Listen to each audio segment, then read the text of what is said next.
आजपासून तर परत शेतकऱ्यासाठी अंदाज देणार आहे. कारण की शेतकऱ्यासाठी खास ही आनंदाची बातमी, कारण की शेतकऱ्याचं सोयाबीन आणि उडीद काढणी चालू आहे आणि काही शेतकऱ्याला कांदा रोप टाकायचे, तर त्यांच्यासाठी खास करून आनंदाची बातमी. कारण की आता म्हणजे आज 14पासून ते 20 तारखेपर्यंत हवामान कोरडं राहणार आहे, कडक सूर्यदर्शन राहणार आहे, म्हणून हे आनंद लक्षात येतं. मग परत रोज शेतकऱ्याला सांगू इच्छितो, तुम्ही काय करा, त्या म्हणजे 5 ते 7 दिवसामधून ज्यांचं सोयाबीन काढणी चालेल त्यांनी काढून झाकून द्यावा. कारण की त्याच्यानंतर 21 सप्टेंबर ते 2 ऑक्टोबरच्या दरम्यान त्या 10 दिवसाच्या काळामध्ये राज्यात मुसळधार पाऊस पडणार आहे, म्हणून हा अंदाज लक्षात येतात. परत राज्यात 14 ते 20 सप्टेंबर दरम्यान हवामान कोरडं राहणार आहे. ज्यांचं सोयाबीन उडीद काढायचे राहिले असेल तर तुम्ही 20 तारखेपर्यंत काढून घ्या आणि झाकून ठेवा.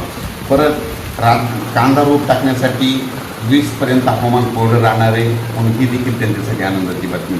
पण राज्यात 20 सप्टेंबर ते 2 ऑक्टोबर दरम्यान जोरदार पाऊस पडणार आहे. त्यामध्ये तुम्हाला एक सांगू देतो, तो पाऊस काय होणार आहे, लातूर जिल्ह्याचं जे मांजरा धरण आहे ते भरलेलं नाही, त्याचे कॅचमेंट एरियात पडणार आहे, त्याच्यामुळे मांजरा धरण देखील भरणार आहे, म्हणून लातूरकरांसाठी आनंदाची बातमी. त्याच्यानंतर येलदरी धरणाचा जे कॅचमेंट एरिया म्हणजे पाणी जिथून आवक होते त्या बुलढाणा तिकडच्या भागामध्ये पाऊस पडणार आहे, त्याच्यामुळे येलदरी धरण देखील भरून जाणार आहे. त्याच्यानंतर माजलगावच्या धरणाच्या जी कॅचमेंट एरिया तर बीड जिल्ह्याकडे तिकडे पाऊस पडणार आहे, त्याच्यामुळे माजलगावचं देखील धरण भरून जाणार आहे. म्हणजे सांगायचं झालं तर 21 सप्टेंबर ते 2 ऑक्टोबरच्या दरम्यान राज्यात मोठा पाऊस पडणार आहे आणि राहिलेली सगळेच तळे भरून जाणार आहे, म्हणून ही त्यांच्यासाठी आनंदाची बातमी. परत राज्यामध्ये तुम्हाला एक सांगू इच्छितो की ह्या महिन्यामध्ये 23, 24, 25 सप्टेंबरचा मोठा पाऊस पडणार आहे.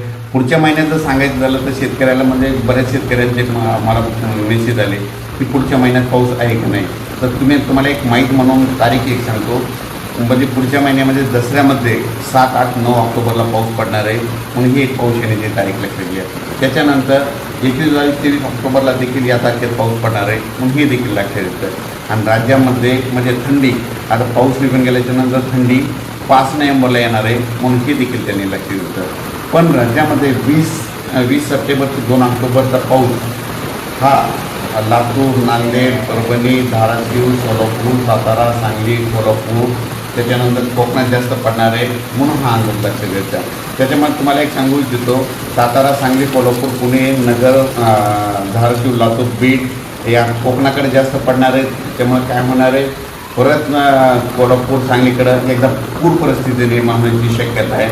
म्हणून आता तुम्ही काय करा, 21 सप्टेंबर ते 2 ऑक्टोबरच्या पावसामध्ये तुम्ही सतर्क करा, म्हणजे देखील त्यांना सांगू इच्छितो. पण राज्यात सांगायचं झालं तर म्हणजे 21 सप्टेंबर ते 2 ऑक्टोबरचा पाऊस हा राज्यात सगळीकडे पडणार आहे. म्हणजे दररोज 3-3 दिवस हा पाऊस म्हणजे पूर्व विदर्भात देखील म्हणजे चांगला पडणार आहे. म्हणजे हा अंदाज त्या शेतकऱ्यांना लक्षात येतं. त्याच्यानंतर परत सांगू इच्छितो, हा पाऊस म्हणजे अमरावती, वर्धा, नागपूर, भंडारा, गोंदिया, चंद्रपूर, अकोला, बुलढाणा, वाशिम, हिंगोली, त्याच्यानंतर नांदेड, यवतमाळ, पुसद, परभणी या भागाकडे देखील जास्त पडणार आहे, म्हणून हा अंदाज लक्षात येतात. त्याच्यानंतर हा पाऊस उत्तर महाराष्ट्राकडे देखील चांगला पडवणार आहे. म्हणजे धुळे, नंदुरबार, जळगाव, नाशिक, त्याच्यानंतर मालेगाव, संभाजीनगर, म्हणजे हे देखील लक्षात येतं. पण राज्यामध्ये हा पाऊस म्हणजे 21 सप्टेंबर ते 2 ऑक्टोबरच्या दरम्यान हा पाऊस म्हणजे कोकणपट्टीकडे देखील जास्त पडणार आहे. त्याच्यानंतर काय होणार आहे, तो पाऊस म्हणजे सातारा, सांगली, सोलापूर, कोल्हापूर, त्याच्यानंतर पुणे, नगर, त्याच्यानंतर पंढरपूर, त्याच्यानंतर सोलापूर जिल्हा, धाराशिव जिल्हा या भागात देखील जास्त पडणार आहे. म्हणून त्या शेतकऱ्याने ज्यांचं सोयाबीन 20 तारखेच्या काढायचं आलेलं असेल, तुम्ही 20 तारखेपर्यंत काढून घ्या. कारण की राज्यामध्ये 21पासून मात्र मुसळधार पाऊस पडणार आहे, म्हणून देखील सगळ्यांना लक्षात घ्यायचं.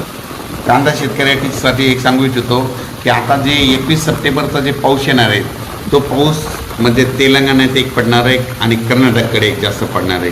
आणि नेमका कर्नाटक आणि तेलंगणाचा कांदा काढायला आलेला आहे. त्या शेतकऱ्यांचं नुकसान झाल्यामुळं महाराष्ट्रातल्या शेतकऱ्यांकडं काय झालं, कांद्याचा स्टॉक असल्यामुळं महाराष्ट्रातल्या शेतकऱ्याचा फायदा होणार आहे.